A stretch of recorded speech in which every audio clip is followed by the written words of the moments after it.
नमस्ते साथियों, भाग्यश्री धर्म में फिर से आपका बहुत बहुत स्वागत है। सरल गीता दर्शन की अपनी सीरीज में अब हम पहुंच चुके हैं अध्याय नंबर 2 के श्लोक नंबर 19 पर। इससे पहले हमने श्लोक नंबर 18 पढ़ा था। उसमें हमें पता लगा था कि श्री कृष्ण कहते हैं कि अर्जुन, ये जो शरीर है ये तो नाशवान है, ये खत्म हो जाएगा, लेकिन जो आत्मा इसमें रहती है वो ना तो बदलती है, ना ही उसे कोई खत्म कर सकता है, और वो अनंत काल तक जीवित रहेगी। और इस ज्ञान को समझते हुए हे भरतवंशी, अब तू युद्ध कर। अपनी बात को फिर आगे बढ़ाते हुए श्री कृष्ण श्लोक नंबर 19 में कहते हैं, य एनम वेति हंतारम यश्चैनम मन्यते हतम उभौ तो न विजानीतो नायम हंति न हन्यते। श्लोक नंबर 19 में श्री कृष्ण आत्मा के बारे में आगे बताते हुए कहते हैं कि इस आत्मा को जो मारने वाला समझता है और जो मरा समझता है, वो दोनों ही नहीं जानते कि वास्तव में ना तो आत्मा किसी को मार सकती है और ना कोई आत्मा को मार सकता है। वैसे तो देखा जाए तो ये श्लोक बहुत ही आसान है। इसमें श्री कृष्ण ने साफ साफ कह दिया कि ना तो आत्मा किसी को मारती है, ना ही आत्मा को कोई मार सकता है। लेकिन इसी बात के साथ बहुत सारे प्रश्न भी खड़े हो जाते हैं। अब जानते हैं कि वो ऐसे कौन से प्रश्न हैं जो स्वाभाविक हैं कि हम सबके मन में आए इस बात को सुनने के बाद। सबसे पहला प्रश्न तो ये उठता है कि अगर आत्मा किसी को नहीं मार सकती और ना कोई आत्मा को मार सकता है, तो फिर कोई अगर किसी को मारता है तो उसे दंड क्यों दिया जाता है। दूसरा प्रश्न ये उठता है कि अगर वेदों में कहा गया है कि कभी भी किसी के साथ हिंसा मत करो, तो फिर श्री कृष्ण बार बार अर्जुन को ये सब क्यों कह रहे हैं कि तू युद्ध कर, उसको युद्ध करने की प्रेरणा क्यों दे रहे हैं, वो भी तो हिंसा है। और तीसरा प्रश्न ये उठता है कि अगर आत्मा को मारा नहीं जा सकता, ना ही आत्मा किसी को मारती है, तो फिर क्या जानवरों को मारना ठीक है, क्या मांसाहार करना ठीक है। अब आइए बात करते हैं इन तीनों प्रश्नों पर। सबसे पहले प्रश्न नंबर 1 पर चलते हैं। अगर आत्मा किसी को नहीं मार सकती, ना कोई आत्मा को मार सकता है, तो जब कोई किसी को मारता है तो दंड क्यों दिया जाता है। तो सबसे पहले तो हमें यह समझना चाहिए कि आत्मा शरीर में रहती है, शरीर आत्मा में नहीं रहता। और जो ये पाप कर्म किया जाता है वो आत्मा नहीं करती, वो शरीर करता है। क्यों? क्योंकि वो इंद्रियों के वश में होता है। अगर कोई किसी को मार दे क्रोध के चलते, गुस्से के चलते, व्यक्तिगत लाभ के चलते, ईर्ष्या के चलते या कोई गलत सोच के चलते, तो वो अपनी इंद्रियों के वश में होगा। और ऐसे में अगर वो किसी को मारता है तो वो पाप है, उसको दंड मिलना ज़रूरी है। क्योंकि अगर कोई किसी को गलत सोच के चलते मार दे तो फिर इस चीज़ से प्रेरणा लेने वाले कम लोग नहीं हैं। इसी बात को एक और दृष्टि से देखते हैं। अगर हमारी बॉर्डर पर कोई आतंकवादी या फिर कोई भी हमारे देश को नुकसान पहुंचाने की सोच से हम पर हमला कर दे और उसके जवाब में हमारे सैनिक उसे मार दे, तो क्या फिर वो भी दंडनीय अपराध होगा? नहीं, बिल्कुल नहीं। पहली बात तो वो सैनिक अपनी बचाव करने के लिए उसे मारेंगे, और दूसरी बड़ी बात तो यह है कि वो अपना धर्म निभा रहे होंगे। उनका धर्म है लड़ना, हमारे देश को बचाना। तो यहाँ पे हमें यह समझना ज़रूरी है कि अगर कोई बात कह दी गई है तो भी उसे अपनी बुद्धि के अनुसार समझना बहुत ज़रूरी है। इसीलिए श्री कृष्ण पूरी गीता में हमें बहुत सारा ज्ञान देंगे, क्योंकि अधूरा ज्ञान, अधकचरा ज्ञान हमें बहुत नुकसान पहुंचा सकता है। तो यहाँ पे तो उन्होंने कहा है कि आत्मा ना मारती है, ना कोई इसे मार सकता है, लेकिन अगर ये शरीर पाप करे, अगर ये शरीर गलत सोच के साथ कोई भी अधर्म करे, तो फिर दुष्टों को दंड देना भी हमारा ही धर्म है और देना भी चाहिए। दूसरा प्रश्न यह है कि अगर वेद कहते हैं कि हिंसा करना तो गलत है, तो फिर श्री कृष्ण युद्ध करने के लिए क्यों कहते हैं। यहाँ पे हमें यह समझना पड़ेगा कि वेदों में जो लिखा है वो दिशा निर्देश हैं, लेकिन उनको उपयोग में लाने के लिए भी हमें अपनी बुद्धि को थोड़ा लचीला बनाना पड़ेगा, परिस्थिति के अनुसार निर्णय लेना पड़ेगा।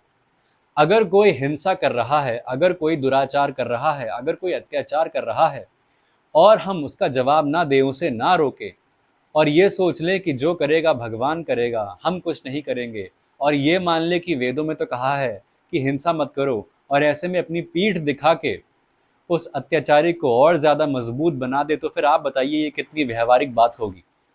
अगर कोई हम पर हमला कर दे, अगर कोई चोर आपके घर में घुस आए और वो आपको मारने की धमकी दे और वो आपके साथ लड़ाई करे, आपको मारे, आपके परिजनों को नुकसान पहुंचाए, तो क्या आप ये सोचेंगे कि हिंसा करना गलत है?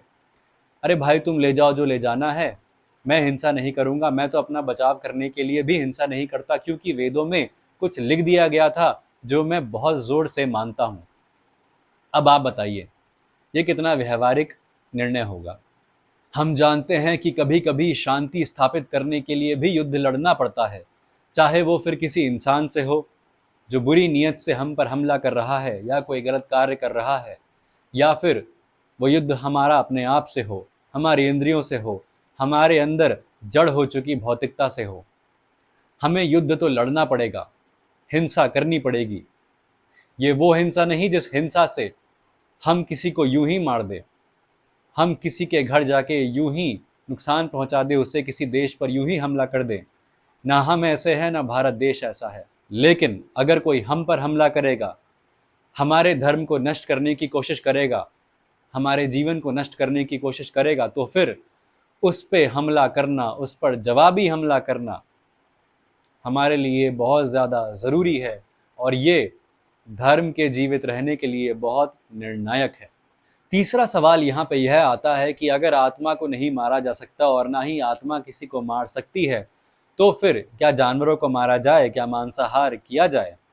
अब ये प्रश्न अपने आप में बहुत जटिल है, क्योंकि ये प्रश्न सिर्फ ज्ञान के ऊपर नहीं आता। कि मैंने जितनी चीज़ें पढ़ी हैं, जितने लोगों को देखा है, जितनी जगह घूमा हूँ, वहाँ मुझे यह समझ में आया है कि मांसाहार एक व्यक्तिगत निर्णय के साथ साथ एक जीने का तरीका भी है, एक लाइफस्टाइल का हिस्सा भी है। आपने देखा होगा कि कुछ घरों में जहाँ सिर्फ शाकाहारी भोजन किया जाता है, वहाँ पे ज़्यादातर लोग शाकाहारी ही होते हैं, क्योंकि उन्होंने बचपन से यही देखा होता है, अपने पर्यावरण में भी यही देखा होता है। चाहे फिर उन्होंने कोई वेद पढ़ा हो ना पढ़ा हो, कोई पुराण पढ़ा हो ना पढ़ा हो, भगवद गीता पढ़ी हो ना पढ़ी हो, वो उनका परावेश है, उन्होंने वही देखा है, इसीलिए वो चीज़ मानते हैं। वहीं पे कुछ लोग ऐसे भी होते हैं जो शाकाहारी घर से आते हुए भी मांसाहार करना पसंद करते हैं। अब आप देखिए, इस बात में भी कौन क्या खाएगा, कितना खाएगा, इसमें घर घर में भी बदलाव आ जाता है और जगह जगह में भी बदलाव आ जाता है। अगर आप देखें तो पंजाब और हरियाणा जैसे राज्यों में मांसाहार कम किया जाता है। अब ये उनके पर्यावरण की वजह से भी हो सकता है, उनका कोई इतिहास भी हो सकता है, उनके संस्कार भी हो सकते हैं, या फिर उनकी मान्यताएं भी हो सकती हैं, लेकिन वहाँ पे मांसाहार कम होता है। अगर इन्हीं राज्यों को हम तोले बंगाल से, तो फिर हम देखेंगे कि बंगाल में मांसाहार काफ़ी किया जाता है।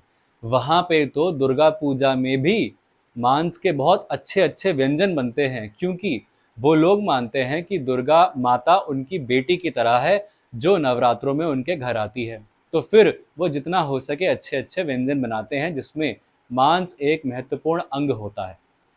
आपने खुद भी देखा होगा कि जो ज़मीनें बहुत उपजाऊ होती हैं, जहाँ पे बहुत अच्छी फसल बनती है, वहाँ के ज़्यादातर लोग शाकाहारी होते हैं।